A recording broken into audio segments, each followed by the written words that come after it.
Hi, this is me and Jeremy's video project. We're doing a torque wrench today. Why torque anything on your vehicle at all? Well, torquing allows you to attach bolts and nuts to your car in a proper and secure way. It basically just holds everything together. Like glue. I mean, you don't want your car falling apart on the road. Now, what is torque? Well, the definition of it is a twisting force that tends to cause rotation. Put into simple terms, basically, you don't want your car falling apart on the road, right? You twist the bolt in to a certain point, and that stops it from falling out. So today, we're going to be using a clicker type torque wrench, which I'll show you how to use in just a moment. But there are three other types of torque wrenches: a beam, dial, and digital torque wrench. I don't know if we have another one to shop. Don't kill me, Clemens. Alright, so here we have torque wrench. Before we get into showing you how to use it, do a bit of anatomy. So right here, we have the reversible ratchet head. Basically, you just attach the sockets to it. And on the very back here, we have the pivot pin.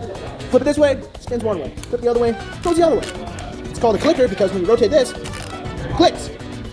This long big metal piece here is the beam. It's got the handle here, the torque adjuster right here. And then we're going to show you how to use it. So there are two specs on this torque wrench. We have foot-pounds, and then we have Newton meters. Today we're going to be using foot-pounds. Basically, what you're going to do with this one is you're going to pay attention to where the zero lines up with the middle of all these. That's how you know you're on line, and that's where. And then as you twist it up, you'll pull down this, twist, twist, twist, all the way until we're going to go to 50. It's going to take a sec. We went a little bit over, so I don't know how well that seat looks there, but our zero is along the middle line, and the 60 line comes down a little like bent L shape, and when that is lined up right there with the yellow, that means you're at that torque spec. Jeremy, grab the torque gun.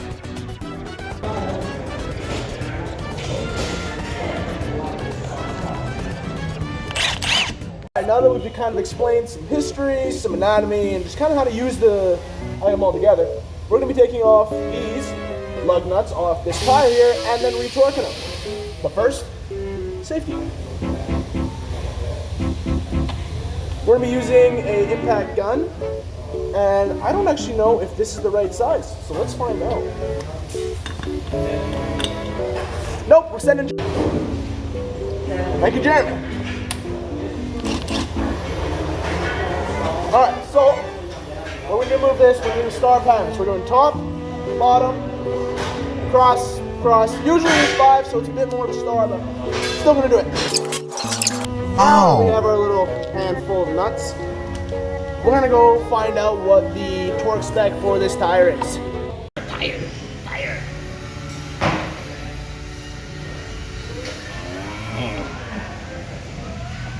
Get to work. Got Jeremy here to do a bit of research. So the torque spec for this tire is 103 foot-pounds. Now, we don't want to over-torque, so we're going to put a little thing here that prevents us from doing that on the impact gun, if I can get it. We got it! Alright. I didn't have to take these all the way off. If you're just retorquing some, you don't got to take them all the way off.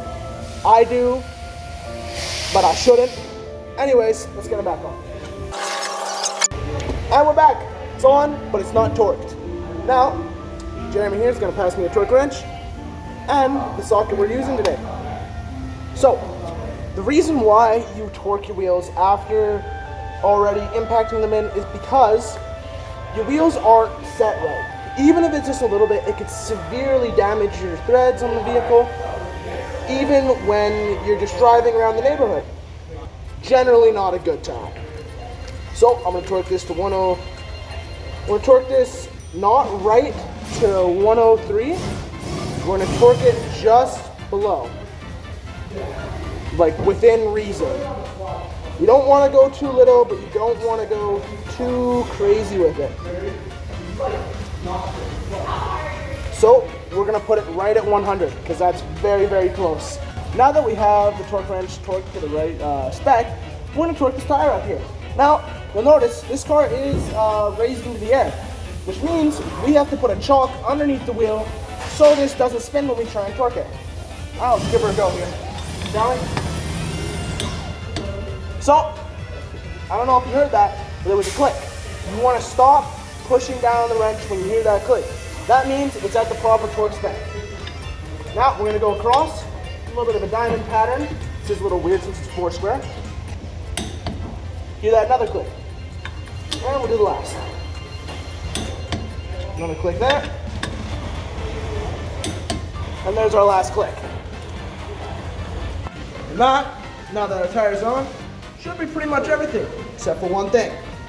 Always, always zero your torque wrench. If you leave it torqued up for too long in the same spot, it will break the springs in here, which means it won't be able to torque properly anymore, which also means you won't be safe to drive on any roads.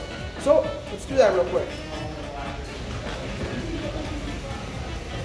And you know it's back on zero when the zero line there lines up perfectly with all the measurements.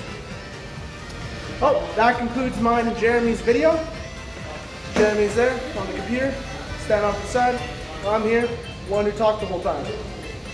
See you later.